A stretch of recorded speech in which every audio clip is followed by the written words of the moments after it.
Good morning, everyone, from the beautiful city of Bonn. I am Pooja Gianchandani, a TVET expert working in the area of public-private partnerships. Thank you to INADEH and colleagues at ILO for inviting me to this very important seminar. Thanks also for allowing me to share my input via this video due to this medical emergency I'm in. A warm hello to my esteemed co-panelists, Mr. Vargas and Mr. Figuera. To set the context of my input right, I currently work with GIZ as an advisor. My work entails supporting partnership with UNESCO via its specialized institute, UNIVOC. This presentation, however, does not reflect any official views of these institutions and is a reflection of my work and experience in India and in the TVET sector. I will now switch to the presentation mode for ease of your reference so that you can also see my slides. Please allow me to make this switch.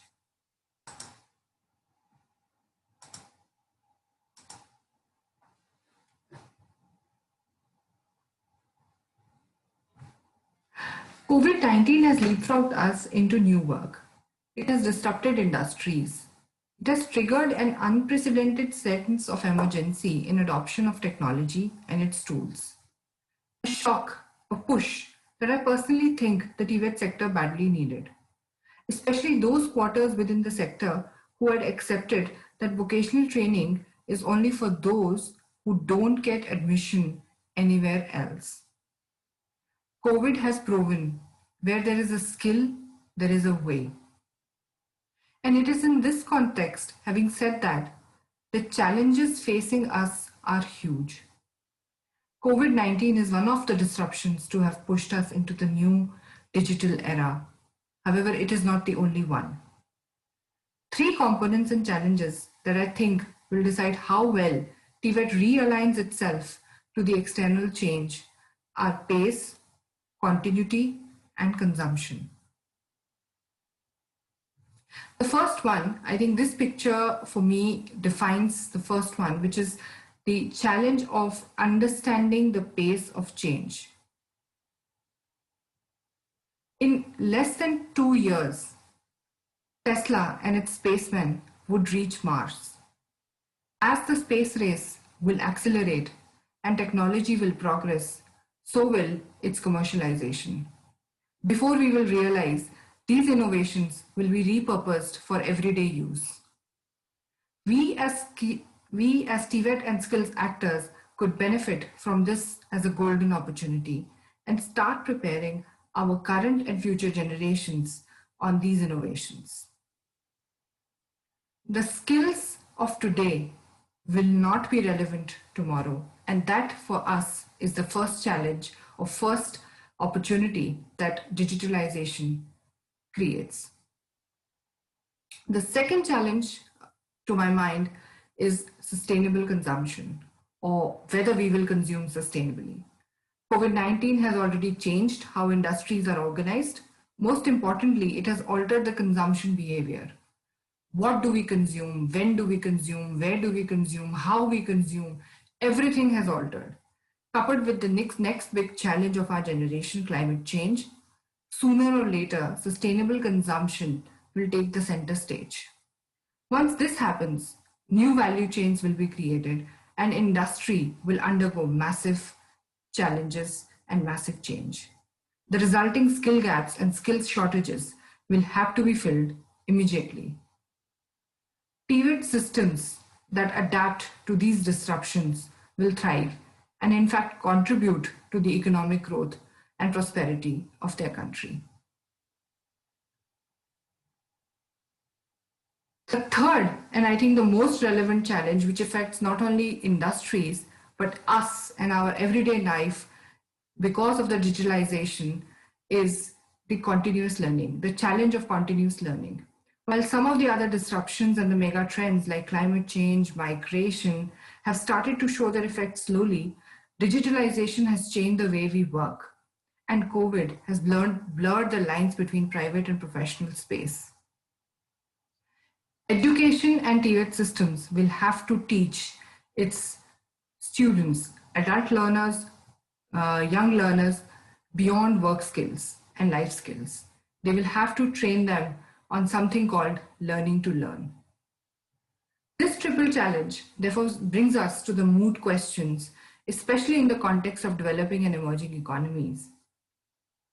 Are developing and emerging economies, for example India, ready for the future disruptions and innovations?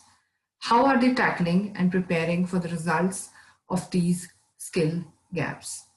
Are they preparing the current and future generations for the resulting skill gaps and shortages? So to answer some of these questions, I have packaged a small presentation on what has been India's skilling journey and how India has been able to tackle some of these issues, existing challenges and the new challenges that COVID has presented.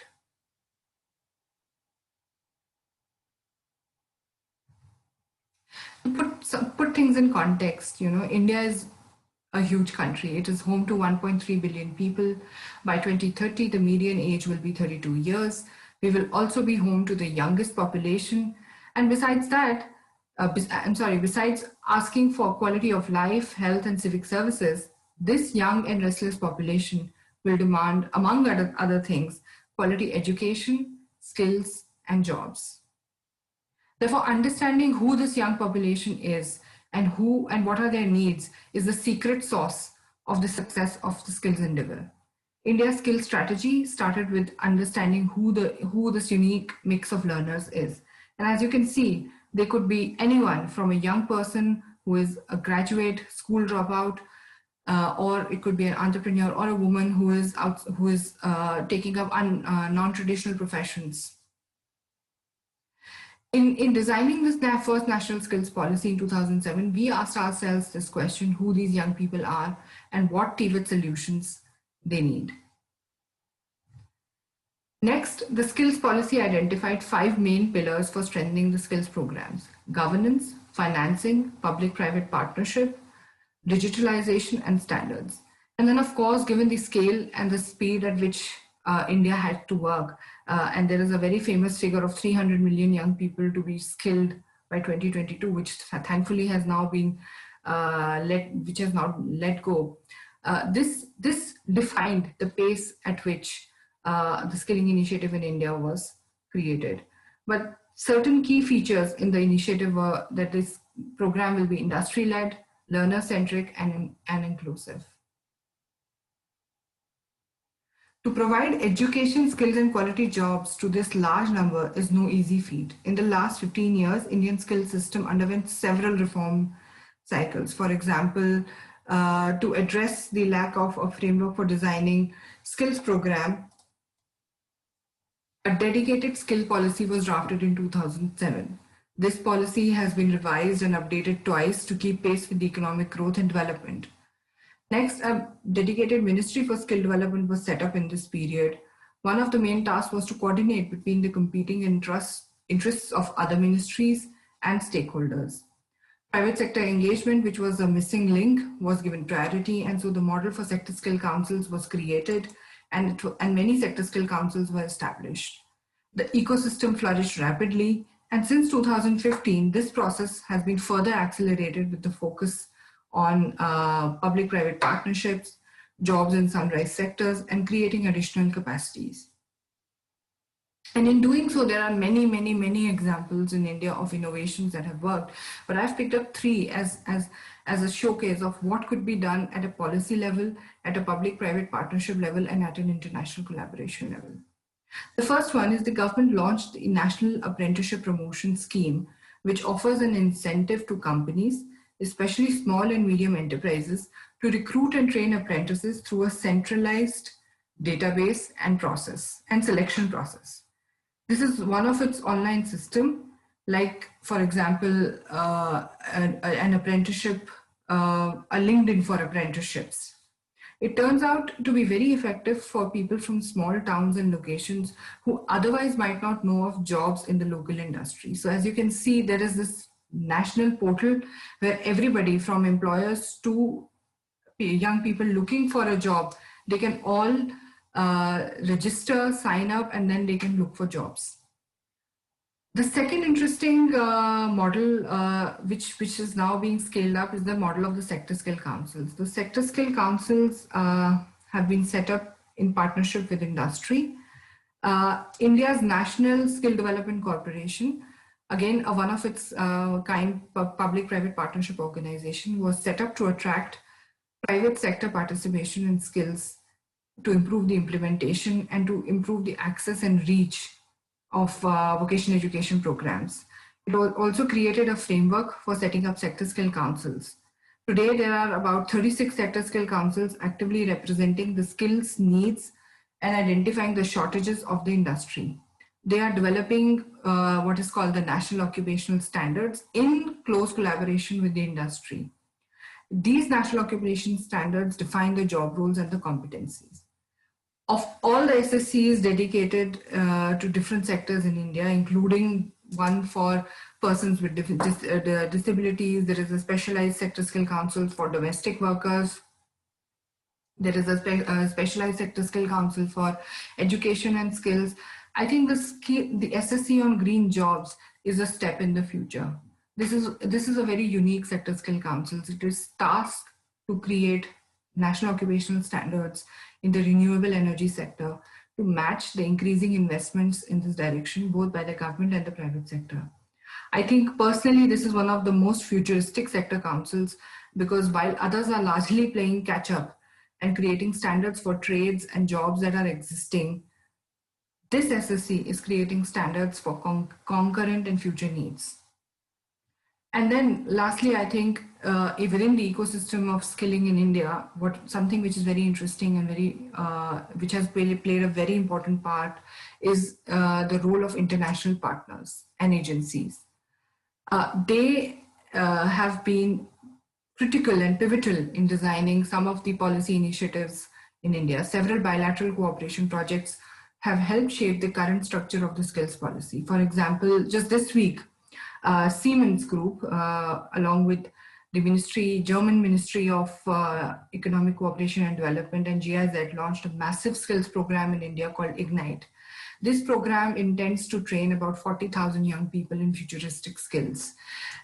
This program, by forming a unique public-private partnership model, not only supports 40,000 young people to get trained on the German dual system, but it's also going to upskill a lot of instructors of the government institutes who otherwise have very limited opportunities to upskill and understand what's going on in the industry. So in a way, this model is a unique model because it brings international best practice to be implemented at a country level. Having said all of this, and this is, I think, just a few of the initiatives that are going on in India right now, despite these efforts of all the stakeholders, I believe the Indian Skills Challenge is like an iceberg principle. There are layers upon layers of challenges and opportunities that require systemic attention and also priority, especially now post-COVID and in a very digitalized world. We need programs that create equal opportunity for women, for persons with disability, and especially for those from disadvantaged groups. We need investments to reduce the digital divide. Our teachers and trainers need upskilling to be able to be prepared for the future. Learners have to be prepared for using hybrid and blended learning methods. We need more incentives for companies to engage, especially SMEs and those in the informal sectors, to invest in apprenticeships. Although some of the challenges are very unique to India, many of the solutions, if scaled down, can be universally applicable. And I think many countries have similar challenges around the world. I would be very keen to hear your feedback, ideas, and engage further on this. And lastly, I'm a firm believer that despite the distances and the differences, TVET is a journey we all need to take. So let's take it together. I will be most happy to hear your feedback, to get your questions, and also reply to you and share more with you about India and its skills journey. Please do not hesitate to contact me. And thank you once again for giving me this opportunity to share a little bit about my country and also about the future of TVET. Thank you.